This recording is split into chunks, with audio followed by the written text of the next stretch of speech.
Hello there guys, this is Dan from BNIWE. This is going to be about a 2 minutes video, and what you're about to hear is going to absolutely blow your socks. It's going to freak you, and it's going to just make you realise that all what's being said isn't a conspiracy, and lots of people know what's going on, and they're all trying to keep it quiet, but some of them can't help it because it isn't back of the mind. They know what they're not meant to say. Sometimes, like the man, as you're looking at the screen on the right side, obviously he might not be on TV much or on, talking to these people like this normally. So he's slipping up with what he's saying because he's aware of what they're trying to do. And I'm disgusted and enraged. The filth that we know what they're trying to do. Big start. But this extraordinary creature, whatever we call it, this pandemic is caused by something which is evolving all the time, surely. Yeah, so these viruses are pretty tricky for the immune system. They've got lots of methods to avoid the immune system.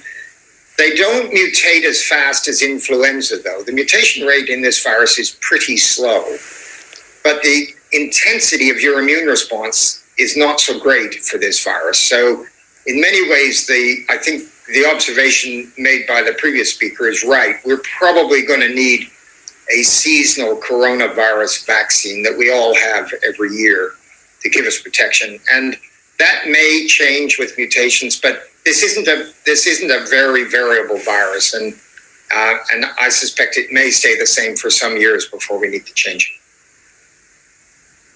it. And finally, Sir John, the question everybody's asking you, when? When will it be? When can I have one? Yeah, so as you may have spotted, there's a wide range of views on this subject. I'm hopeful we're going to start to get a readout early in the autumn as to Get ready. whether this thing works or not. A lot of this depends on the intensity of infection. So in order to get a readout, you have to have a certain number of incident cases in the control vaccine population. And that then tells you that you can look at the real vaccinated population and see whether they've been protected. So I'm hoping that's going to happen pretty smartly this autumn. But then don't forget, these vaccines are unlikely to completely sterilize a population. They're very likely to... Did you hear that? We are very unlikely to sterilise a population. Now get ready for the reaction on the face of the other gentleman. Have an effect which works in a percentage, say 60 or 70%. We'll have to look quite carefully, and the regulators will have to look quite carefully to make sure that it's done what we need it to do before it gets approved. So there will be a delay between the outcome of the trial and a decision whether it can be approved as a vaccine. And of course, anything that happens... Professor John Bell. Can I sorry, just I didn't say, mean to cut you right off like that. Can I just say that anything that happens to undermine the legitimacy of regulators to make independent decisions is, in my view, profoundly unhelpful. Professor Sir John Bell, thank you very much indeed for joining us. What do you think of that then, eh? I can't remember what time it were actually on when he just gobbed what he said. Absolute vile piece of rubbish. They know what they're doing. Gets approved. So there will be a delay between the outcome of the trial and a decision whether it can be approved as a vaccine. And of course, anything that happens... Professor Sir John Bell. Yeah, see his face. Can I sorry, just I didn't say, mean to cut you right off like that. Can I just say that anything... He wanted to stop him. He wanted to just say he was going to actually ask him a question about what he just said. But because the other guy said about undermining, he thought, I'm not even going to ask you a question now. Oh my goodness me.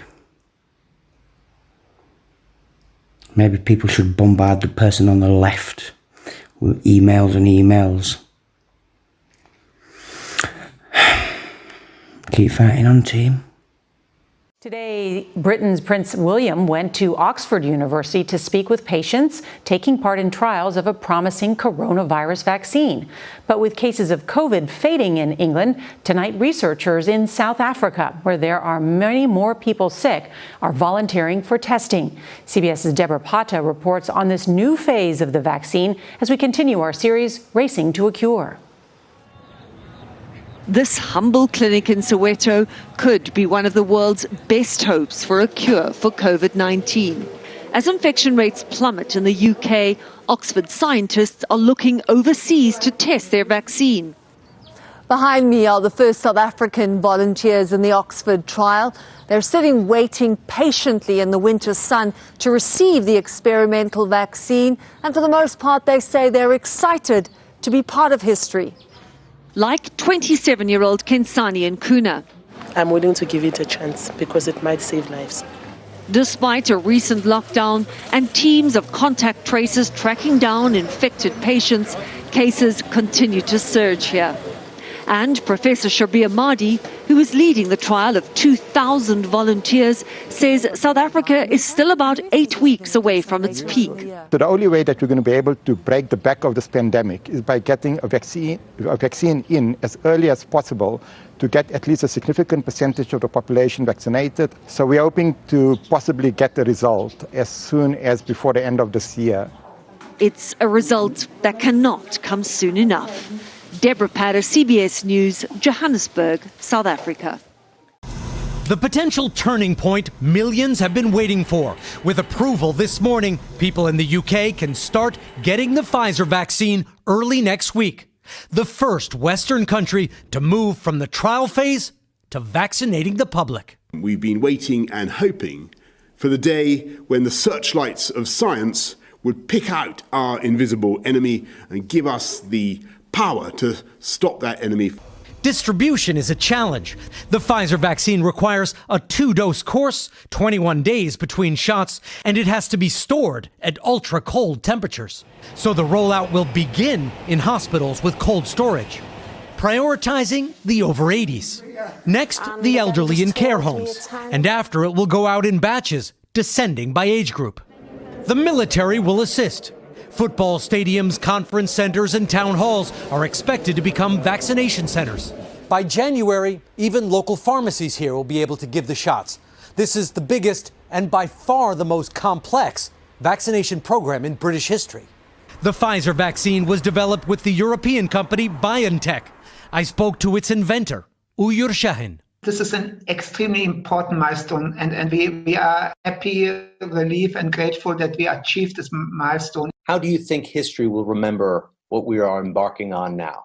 It's indeed the beginning of the end of the pandemic. Words we've longed to hear, now finally backed by action to make them so. Richard Engel, NBC News, London. This fall and winter, flu viruses and COVID-19 may both spread. It's more important than ever to reduce the risk of flu for yourself, your family, and your community. And getting a flu shot is one way to do that. The flu shot is safe for all ages and all health conditions and is free to all Indigenous people because we tend to have higher health risks than others. The National Science Foundation is coordinating with the CDC and other agencies.